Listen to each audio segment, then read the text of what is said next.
2021 December 12 മഹാരാഷ്ട്രയുടെ തലസ്ഥാന നഗരമായ മുംബൈക്ക് സമീപം മദേരൻ ഹിൽ സ്റ്റേഷൻ. സമയം രാവിലെ 8:30 ആയിരുന്നു. മരങ്ങളും ചെടികളും നിറഞ്ഞ പച്ചപ്പുതപ്പ് പോലെ പ്രകൃതിയാൽ നിറഞ്ഞ മനോഹരമായ സ്ഥലം. വിനോദസഞ്ചാരികൾക്ക് താമസിക്കാൻ ധാരാളം ലോഡ്ജുകളും കോട്ടേജുകളും അവിടെയുണ്ടായിരുന്നു. സായി സദൻ ലോഡ്ജിൽ പ്രഭാത ഭക്ഷണത്തിനായി റൂം പോയി എല്ലാവരെയും വിളിച്ചു. നിയമമനുസരിച്ച് അവിടെ താമസിക്കുന്നവർക്ക് പ്രഭാത ഭക്ഷണം സൗജന്യമാണ്. അതിനാൽ എല്ലാവരും പ്രഭാത ഭക്ഷണം കഴിക്കാൻ പോകുമ്പോൾ ഹൗസ് കീപ്പിംഗ് ടീം പോയി കസ്റ്റമേഴ്സിന്റെ മുറി വൃത്തിയാക്കും. അങ്ങനെ റൂം പോയി എല്ലാവരെയും മുറിയിൽ ചെന്ന് വിളിക്കാൻ തുടങ്ങി. പക്ഷേ 202 നമ്പർ മുറിയിൽ മുട്ടിയപ്പോൾ ഒരു പ്രതികരണവും ഉണ്ടായില്ല. അവർ പ്രതികരിക്കാത്തത് എന്തുകൊണ്ടാണെന്ന് ചിന്തിച്ചുകൊണ്ട് അവൻ വാതിൽ തുറക്കാൻ ശ്രമിച്ചു. മുറിയുടെ വാതിൽ പൂട്ടിയിട്ടില്ലാത്തതിനാൽ വാതിൽ തുറന്നു. വാതിൽ തുറന്നപ്പോൾ പുറത്തുനിന്ന് അയാൾ സാർ, മാഡം എന്നൊക്കെ വിളിച്ചു. പക്ഷേ അവിടെ അകത്തുനിന്ന് മറുപടി ഒന്നും ലഭിച്ചില്ല. അകത്ത് ആരുമുള്ളതായി തോന്നിയുമില്ല. അതേസമയം തന്നെ ഒരു ഇറച്ചിക്കടയിൽ കയറിയ പോലെ അയാൾക്ക് അവിടെ നിന്ന് ദുർഗന്ധം അനുഭവപ്പെട്ടു. റൂമിലുണ്ടായിരുന്നവർ നൈറ്റ് കഴിച്ച ഫുഡിന്റെ ആണെന്ന് അയാൾ കരുതി. അതുകൊണ്ട് അയാൾ മുറിയിലുടനീളം റൂം സ്പ്രേ അടിച്ചു. അവർ നേരത്തെ തന്നെ പ്രഭാത ഭക്ഷണത്തിന് പോയതാണെന്ന് കരുതി വീണ്ടും അവൻ വാതിലടച്ച് അടുത്ത മുറിയിലേക്ക് നടക്കാൻ തുടങ്ങി. കുറച്ചു കഴിഞ്ഞ് എല്ലാവരും ഫുഡ് കഴിക്കാൻ തുടങ്ങിയപ്പോൾ ഹൗസ് കീപ്പിംഗ് ടീം അവരുടെ ക്ലീനിംഗ് ജോലികൾ ആരംഭിച്ചു. അങ്ങനെ 202 ആ ക്ലീനിംഗ് ബോയ് എത്തി. കട്ടിലിനടിയിലെ പൊടി വൃത്തിയാക്കാൻ തുടങ്ങിയതും അയാൾ ഞെട്ടിപ്പോയി. അയാൾ അവിടെ കണ്ട കാഴ്ച അവനെ മരവിപ്പിച്ചു. അവന്റെ ഹൃദയമിടിപ്പ് കൂടാൻ തുടങ്ങി. കാരണം കട്ടിലിനടിയിൽ മരവിച്ച നിലയിൽ തലയില്ലാത്ത ഒരു സ്ത്രീയുടെ ശരീരം, അതും ഒരു തരി പോലും വസ്ത്രങ്ങളില്ലാതെ. അത് കണ്ട ആ ചെറുപ്പക്കാരൻ നിലവിളിച്ചുകൊണ്ട് മുറിയിൽ നിന്ന് പുറത്തേക്കോടി. നേരെ ലോഡ്ജ് ഉടമയുടെ അടുത്തേക്ക് പോയി ഇതിനെക്കുറിച്ച് പറഞ്ഞു. ഉടമയും ജീവനക്കാരും മുറിയിലേക്ക് ചെന്നു നോക്കി. അത് കണ്ടതും പോലീസിനെ അറിയിച്ചു. ഹോട്ടൽ റൂമിൽ കണ്ട തലയില്ലാത്ത സ്ത്രീ ശരീരം ആരുടേതായിരുന്നു? എന്തിനാണ് അവരെ ക്രൂരമായി കൊലപ്പെടുത്തിയത്? ആരായിരുന്നു ആ കില്ലർ? ഘാതകന്റെ ഒരു സൂചനയും ഇല്ലാതിരുന്നിട്ട് കൂടി അടുത്ത 24 മണിക്കൂറിനുള്ളിൽ പോലീസ് എങ്ങനെയാണ് ആ കില്ലറെ കണ്ടെത്തിയത്? പോലീസിന്റെ ഈ സമർത്ഥമായ അന്വേഷണത്തെക്കുറിച്ചും കില്ലർ എന്തിനാണ് ഇത്ര ക്രൂരമായ കൊല ചെയ്തത് എന്നതിന് പിന്നിലുള്ള രഹസ്യങ്ങൾ തേടി മഹാരാഷ്ട്രയിലുടനീളം ചർച്ച ചെയ്യപ്പെട്ട ആ സെൻസേഷണൽ കേസിനെ കുറിച്ച് ഇന്നത്തെ വീഡിയോയിൽ നമ്മൾ കാണാൻ പോകുന്നു. നമുക്ക് വീഡിയോയിലേക്ക് പോകാം.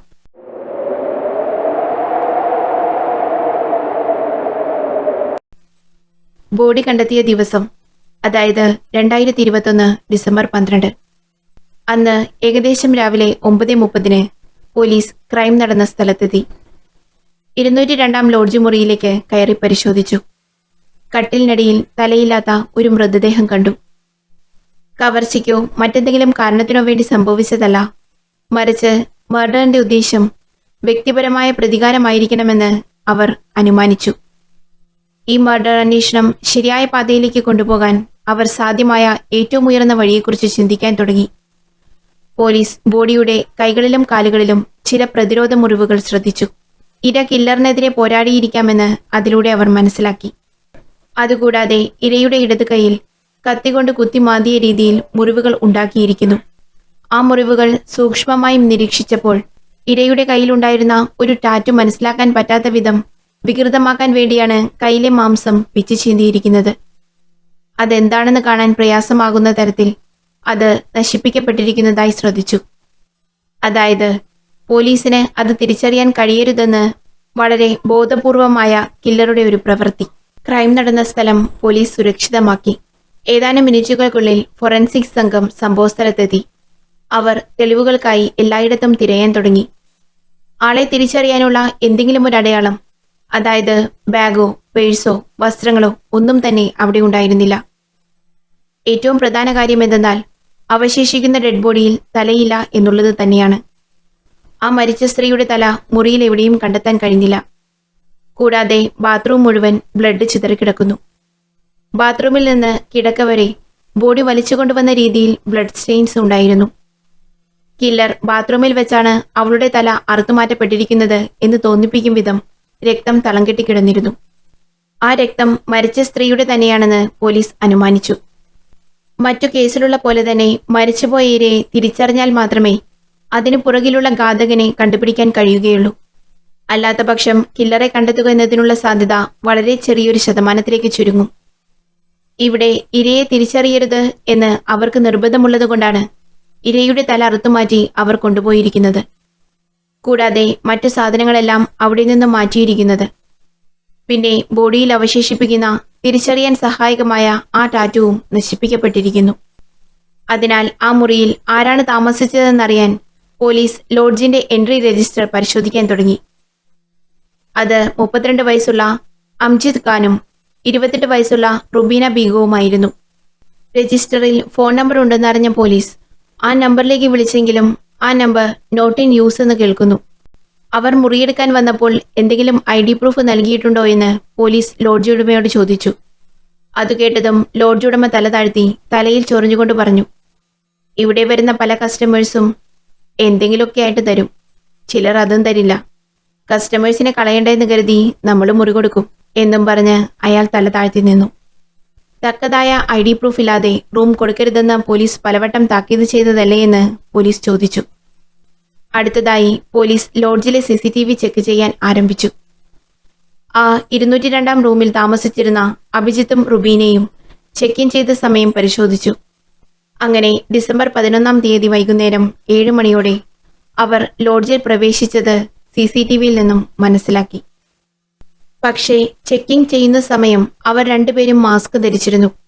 അതുകൊണ്ട് തന്നെ അവരുടെ മുഖം CCTVയിൽ പൂർണ്ണമായും പതിഞ്ഞിരുന്നില്ല.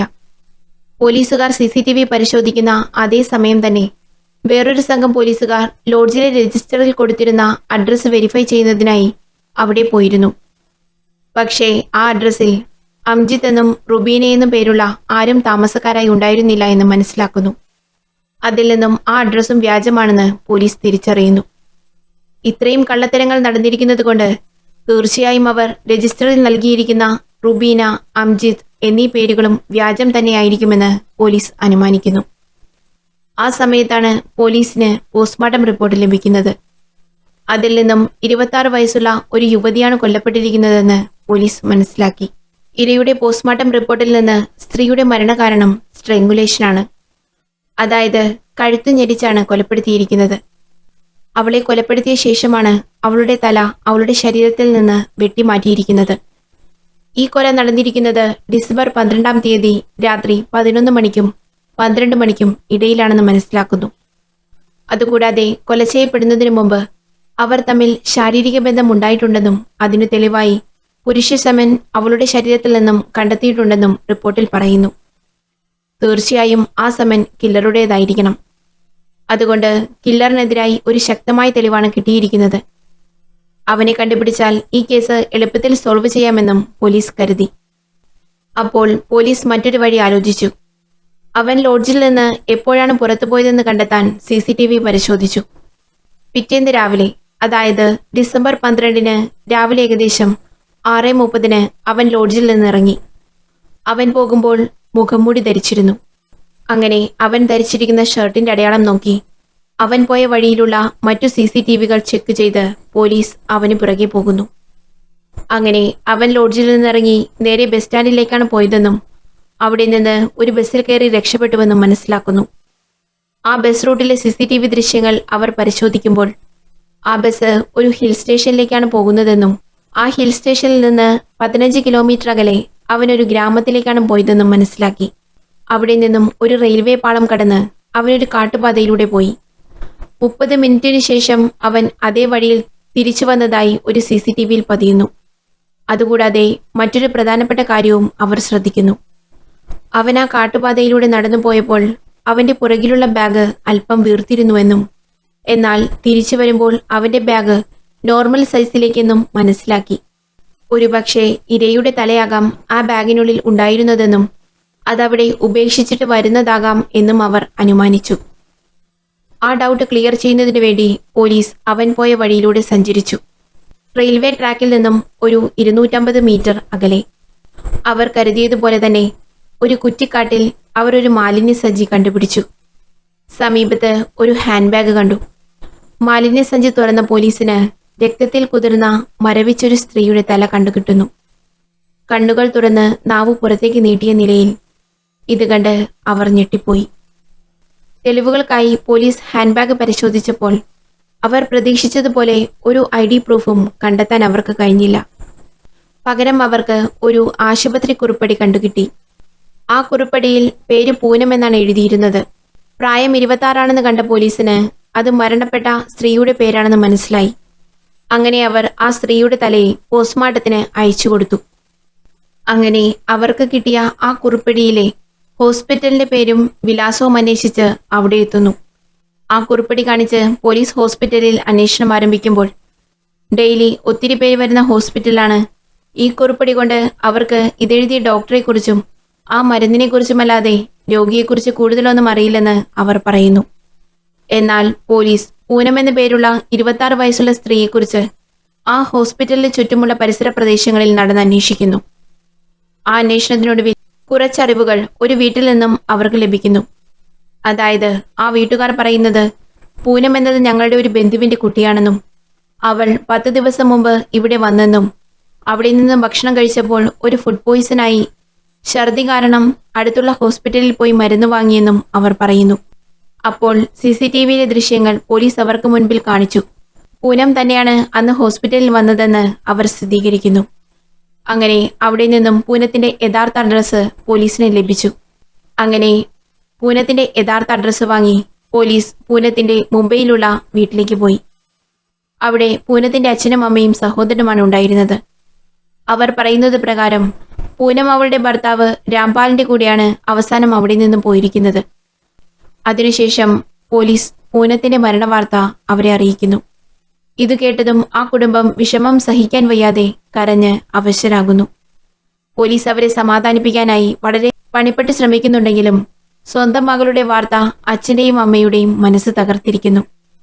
സമയം ഒട്ടും പാഴാക്കാതെ പൂനത്തിന്റെ ഘാതകരെ അറസ്റ്റ് ചെയ്യുന്നതിനായി പൂനത്തിന്റെ സഹോദരനിൽ നിന്നും രാംപാലിന്റെ അഡ്രസ്സും ഫോൺ നമ്പറും എല്ലാം ശേഖരിക്കുന്നു. തൊട്ടടുത്ത നിമിഷം തന്നെ ആ ഫോൺ നമ്പർ സൈബർ സെല്ലിന് കൈമാറി കൂടുതൽ വിവരങ്ങൾ കണ്ടെത്താൻ ആവശ്യപ്പെടുന്നു. പക്ഷേ പോലീസിന് അധികമൊന്നും തിരഞ്ഞു നടക്കേണ്ടി വന്നില്ല.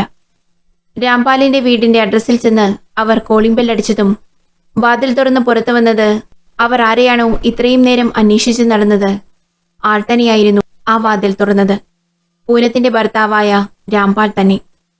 അങ്ങനെ പോലീസ് കസ്റ്റഡിയിലായ രാംപാലിനെ കൂടുതൽ ചോദ്യം ചെയ്യുന്നു.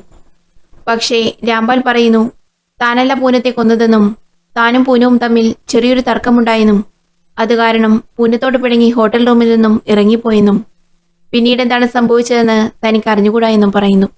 ഇത് കേട്ടതും പോലീസ് രാംപാലിനോട് പറയുന്നു, നീ ഒത്തിരി ഞങ്ങളെ ബുദ്ധിമുട്ടിപ്പിക്കാതെ ഞങ്ങൾക്ക് മുന്നിൽ വന്നുപെട്ടു. കാരണം ഞങ്ങൾക്കറിയാം നീയാണ് പൂനത്തെ കൊന്നതെന്ന്. അതിന്റെ എല്ലാ തെളിവുകളും ഞങ്ങളുടെ കയ്യിലുണ്ട്. നീ ഇപ്പോൾ പറഞ്ഞത് പച്ചക്കള്ളമാണെന്ന് നമ്മൾക്ക് രണ്ടുപേർക്കും അറിയാം. കാരണം പൂനം കൊല്ലപ്പെട്ടത് രാത്രി 11 മണിക്കും 12 മണിക്കും ഇടയിലാണ്. നീ പറഞ്ഞത് നിങ്ങൾ തമ്മിലുണ്ടായ തർക്കം കാരണം രാവിലെ റൂമിൽ നിന്ന് ഇറങ്ങിപ്പോയി എന്നാണ്. ഇതെല്ലാം കൂടി കേട്ടപ്പോൾ രാംപാലിന് സത്യം പറയാതെ വേറെ നിവൃത്തിയുണ്ടായിരുന്നില്ല. രാംപാൽ തന്റെ നീചമായ പ്രവൃത്തിയിലേക്ക് നയിച്ച സന്ദർഭങ്ങൾ വ്യക്തമാക്കാൻ തുടങ്ങി. ഇത് കേട്ടുനിന്ന പോലീസുകാരുടെ മുഖത്ത് പലവിധ ഭാവങ്ങളാണ് ഉണ്ടായത്. ഈ മരണത്തിന് കൃത്യം 6 മാസം മുമ്പ് പൂനം ഒരാശുപത്രിയിൽ നഴ്സായി ജോലി ചെയ്തിരുന്നു. ആ സമയത്താണ് രാംപാലിന്റെ കല്യാണാലോചന വരുന്നത്. രാംപാൽ ഒരു സോഫ്റ്റ്വെയർ എഞ്ചിനീയറാണ്. 2021 മെയ് മാസത്തിൽ രാംപാലും പൂനവും വിവാഹിതരാകുന്നു. പക്ഷേ രാംപാലിന്റെ ജാതകത്തിൽ ഒരു ദോഷം കാണിച്ചിരുന്നു. അതുപ്രകാരം അവർ കുറഞ്ഞത് കല്യാണശേഷവും 1 വർഷമെങ്കിലും തനിച്ച് താമസിക്കണമെന്നും 1 വർഷം കഴിയുമ്പോൾ ജാതകദോഷമെല്ലാം മാറിയതിനു ശേഷം മാത്രം ഒരു വീട്ടിൽ ഭാര്യ ഭർത്താക്കന്മാർ പോലെ താമസിക്കാൻ പാടുള്ളൂ എന്ന് ജ്യോതിഷി നിഷ്കർഷിക്കുന്നു. ജ്യോതിഷത്തിൽ വളരെയധികം വിശ്വസിക്കുന്ന രാംപാലിന്റെ കുടുംബം അത് അന്ധമായി പിന്തുടർന്നു. അങ്ങനെ കല്യാണം കഴിഞ്ഞിട്ടും ഇരുവരും തമ്മിൽ കാണാതെ കഴിഞ്ഞു വരികയായിരുന്നു. തന്റെ ശത്രുവിന് പോലും ഇങ്ങനെയൊരു വിധി വരുത്തരുതെന്ന് രാംപാൽ അടക്കം പറയുമായിരുന്നു. അതുകൊണ്ട് തന്നെ ഇരുവരുടെയും ഈ വിഷമാവസ്ഥയെ ലഘൂകരിക്കാൻ ഇടയ്ക്കിടെ രാംപാൽ പൂനത്തെ കാണുവാൻ പോകുമായിരുന്നു.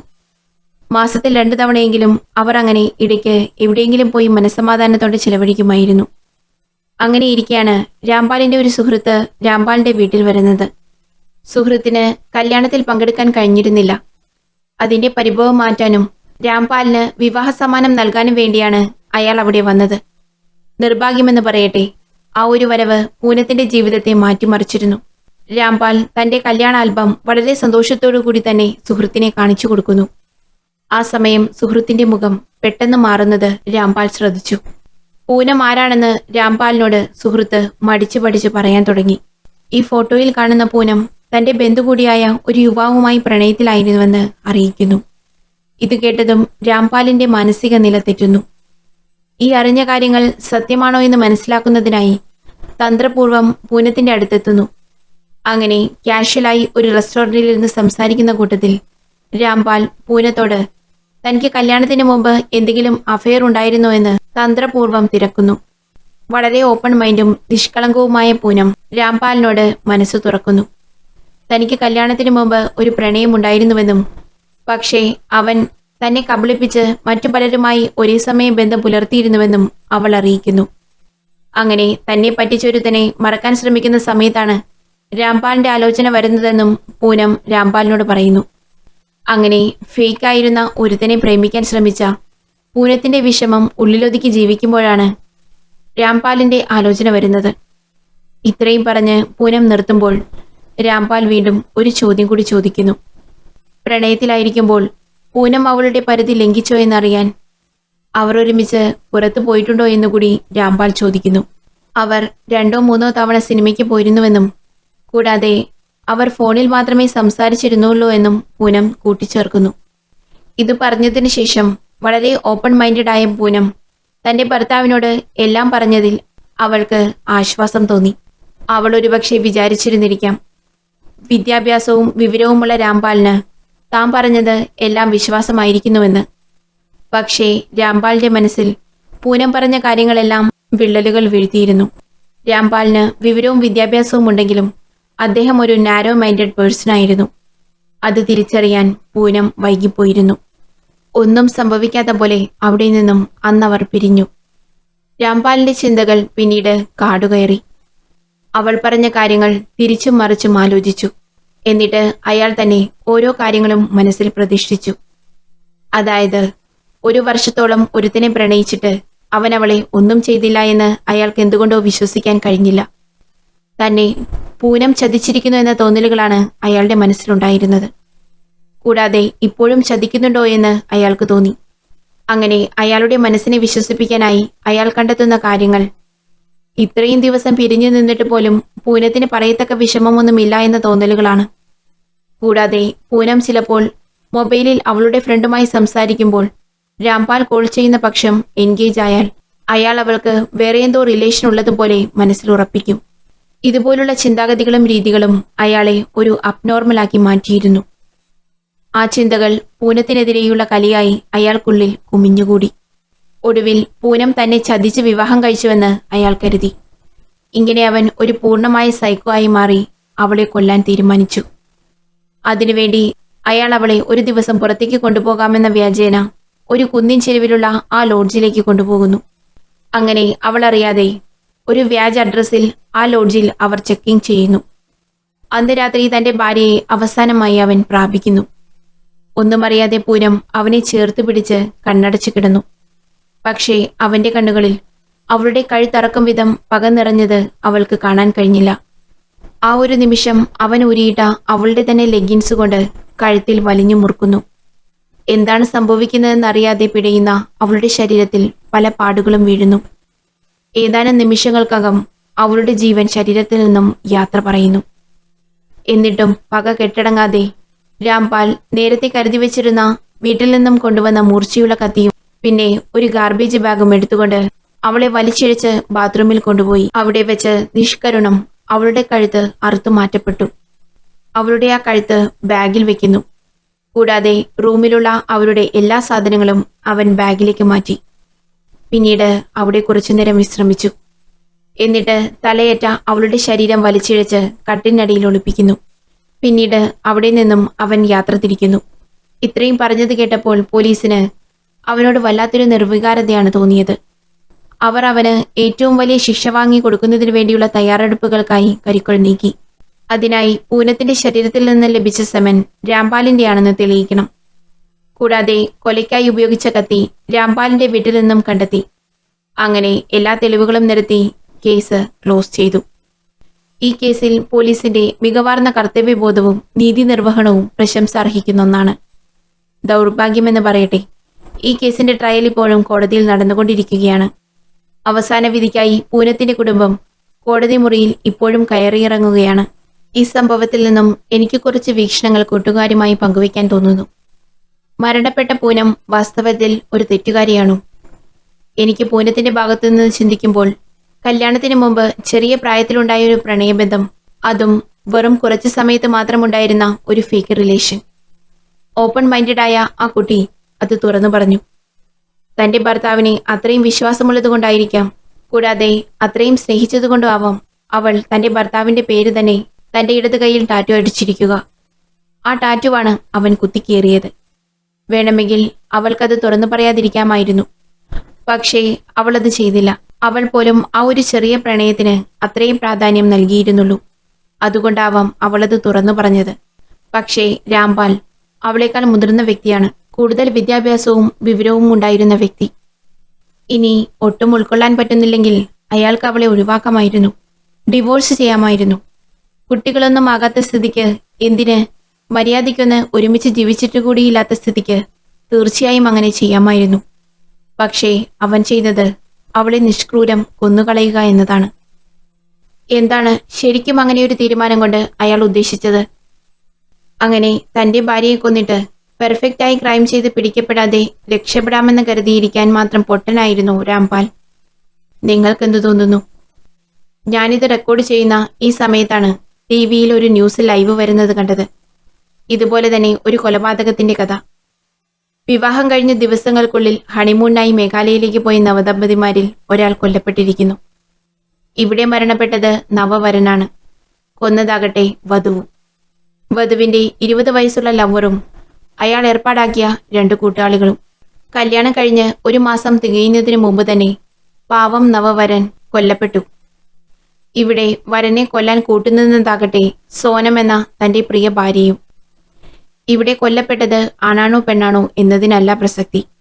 അങ്ങനെ കൊല്ലപ്പെടുമ്പോൾ നശിക്കപ്പെടുന്നത്, അല്ലെങ്കിൽ നശിപ്പിക്കപ്പെടുന്നത് ഒന്നിലധികം ജീവനുകളാണ്. കൊല്ലപ്പെട്ട ആളുടെയും അയാളുടെ കുടുംബത്തിന്റെയും, കൂടാതെ കൊലയാളിയുടെയും അവരോട് കൂടി നിൽക്കുന്ന മറ്റു കുടുംബക്കാരുടെയും ജീവൻ. ഇതെല്ലാം ഒരു മനുഷ്യ മനസ്സിന്റെ വൈകൃതങ്ങളായാണ് എനിക്ക് തോന്നുന്നത്. നിങ്ങളുടെ അഭിപ്രായങ്ങൾ കമന്റ് ബോക്സിൽ രേഖപ്പെടുത്തണേ. കൂടുതൽ ഇൻവെസ്റ്റിഗേഷൻ സ്റ്റോറീസുമായി നമുക്ക് വീണ്ടും കാണാം. Thank you.